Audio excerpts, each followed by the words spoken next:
The air is thick with the smell of dry earth and impending death. It is a suffocating heat, the kind that presses down on your chest and makes every breath a struggle. But for the small, trembling creature, standing alone in the center of the clearing, the heat is the least of his worries. If you were standing there, hidden in the tall grass, the first thing you would hear isn't the roar of a lion or the trumpet of a herd, but a sound that chills the blood even in this sweltering African afternoon. It is a high-pitched, maniacal giggle.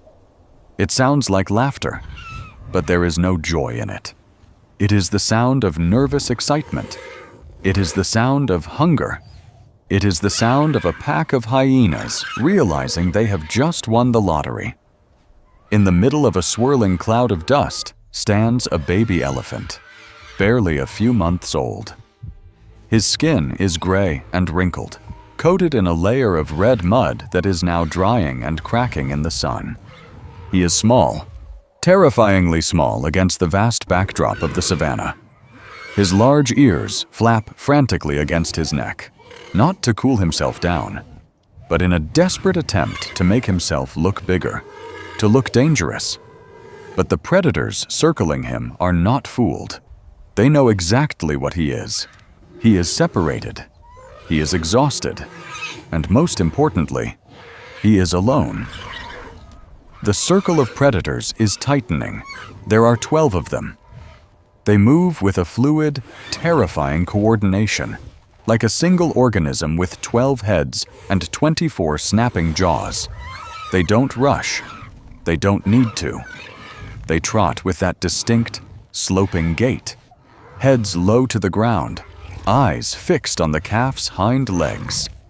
Every few seconds, one of them lunges forward, a mock charge designed to test the baby's reflexes, to see how much fight is left in him.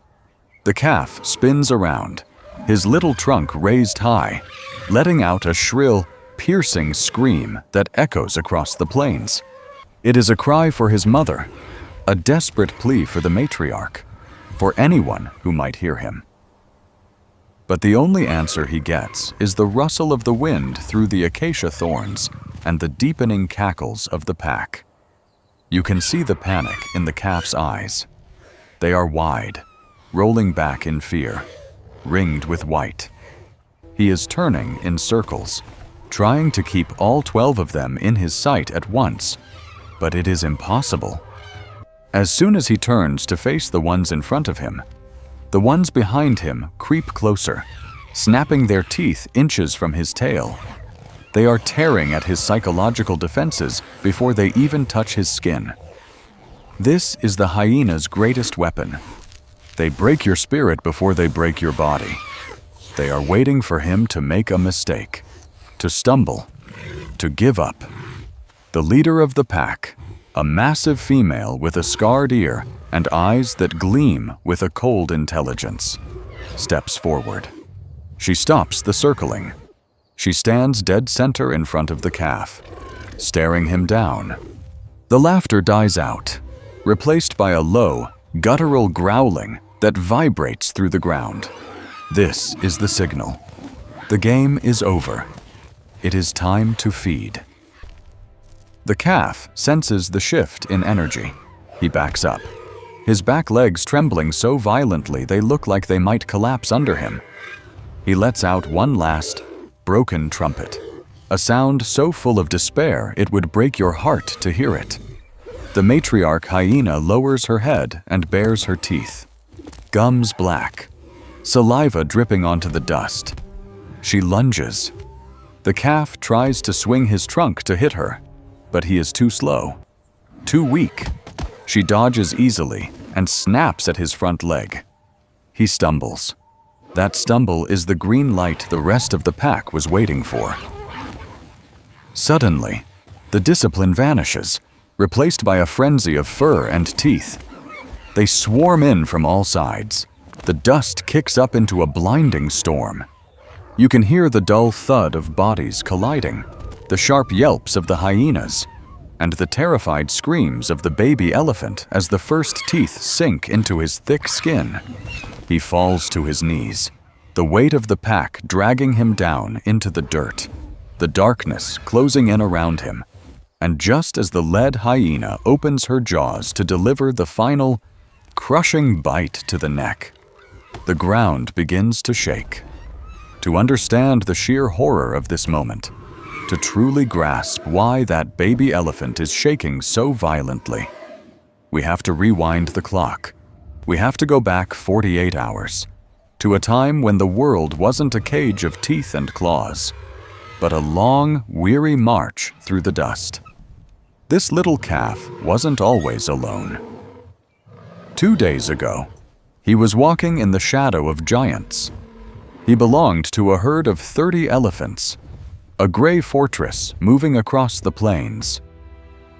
He was the youngest, the most precious cargo, protected by a moving wall of legs and tusks. But the drought in this part of Africa is a silent killer. It separates the weak from the strong, not with violence, but with exhaustion. The herd had been marching for 3 days without water, moving desperately towards the river. The pace was relentless. The sun was a hammer pounding against the earth. The calf was tired. His legs felt like lead. He didn't stop because he was rebellious. He stopped because his body simply quit. He collapsed in a patch of tall grass, just for a moment, just to close his eyes and catch his breath. The dust kicked up by the herd was so thick it blotted out the sun. In that brown haze, amidst the rumbling of stomping feet and the single-minded drive for water, his mother lost track of him. It only took a few minutes of confusion. By the time he woke up, shaking the grogginess from his head, the dust had settled. The ground was still. The gray fortress was gone. The panic set in slowly at first. He trotted in a circle, sniffing the air with his little trunk. He called out, a soft, questioning rumble. Nothing. He ran west, then east. He was looking for the familiar shape of his mother's legs, the reassuring touch of her trunk on his back. But all he found was the empty, shimmering horizon. Night fell, bringing with it a cold that seeped into his bones. He shivered alone in the dark, the sounds of the bush amplifying his terror. Every rustle was a monster. Every shadow was a threat. He was a prince of the savannah, but without his queen, he was just meat. When the sun rose this morning, he was dehydrated and delirious, and that's when they found him. It started with a single hyena, a scout, appearing on the ridge. It didn't attack. It just watched. It called out to the others. Whoops and cackles began to answer from the ravine, a chilling chorus that signaled the end. One by one, they emerged from the brush, drawn by the scent of vulnerability. They knew he was separated. They knew there was no mother coming to stomp them into the dirt. They took their time, savoring the buildup, letting the heat and the fear do the work for them. They herded him into this clearing, this kill zone, cutting off his escape routes, tightening the noose until we arrived right back here the moment of the strike. The moment all hope seemed lost. The vibration in the earth turns into a rhythmic thumping, a heavy, bass-filled drumbeat that resonates deep within your chest. The lead hyena, the one with the scarred ear and the cold eyes, freezes. Her jaws are mere inches from the calf's exposed neck, but she doesn't bite. She lifts her head, her ears swiveling back, her nose twitching. She knows that sound. Every animal on the savannah knows that sound. It is the sound of consequence. It is the sound of a freight train pawed of muscle and bone. And it is moving fast. Time seems to suspend in the thick heat. The dust from the scuffle hangs in the air, creating a golden haze. Through that haze, a shadow emerges. It is massive, blocking out the sun, growing larger with every millisecond. Then, the silence is shattered. A trumpet blasts through the clearing, a sound so loud, so deafeningly angry, that it feels like a physical blow. It is not the high-pitched cry of a scared child. It is the terrifying roar of a matriarch who has just realized her baby is in danger. She bursts through the line of acacia bushes like they are made of paper. She is a gray mountain of retribution. Ears flared out to their maximum width, trunk raised high, tusks gleaming like spears. She doesn't slow down. She doesn't assess the situation. She doesn't negotiate. She charges straight into the center of the pack with the force of a colliding meteorite. The impact is visceral. The first hyena to cross her path doesn't even have time to yelp before it is sent tumbling through the air, knocked sideways by a swing of her trunk that carries the weight of a falling tree. The scene turns into absolute chaos. The coordinated, military-like discipline of the hyena pack evaporates instantly. They are no longer hunters. They are scrambling, terrified victims. The matriarch is a whirlwind of violence. She kicks out with her massive front legs, stomping the ground with force enough to shatter bone. The lead hyena, the one who was so confident moments ago, tries to dart to the left, but the mother is faster than she looks. She pivots on her back legs and swings her tusks in a deadly arc, catching the predator in the flank and lifting it clean off the ground. The hyena lands 10 feet away in a cloud of dust, scrambling to its feet, yelping in pain and shock. But here is the twist, the moment that truly defines the intelligence and emotion of these giants. As the rest of the herd comes thundering in behind her aunties, sisters, cousins, forming an impenetrable wall of gray. The mother stops her rampage for a split second. She hasn't forgotten the mission. She isn't just killing, she is protecting. Amidst the screaming hyenas and the stomping feet, she finds her baby. She moves directly over him. She plants her 4 massive legs around his trembling body like pillars of a temple. She creates a fortress beneath her own belly, from underneath the safety of his mother. The calf looks out. He sees the hyenas, who were just giants to him, now looking like small, frightened rats scurrying away from the herd.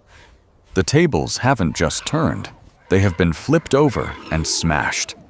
The hyenas realize they have made a fatal miscalculation.